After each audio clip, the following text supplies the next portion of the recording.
All you do is set your rim diameter on your two stationary posts, and that little trailer wheel's 8-inch. So you set 8-inch here and here. Your turn wheel, set it up there, clamp it down. And we want to put a center post in so we got something to work around.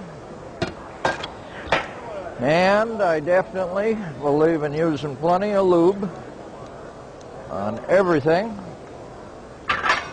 Again, this end for demount.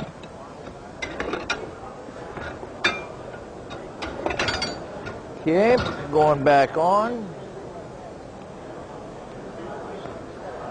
Just reverse your iron.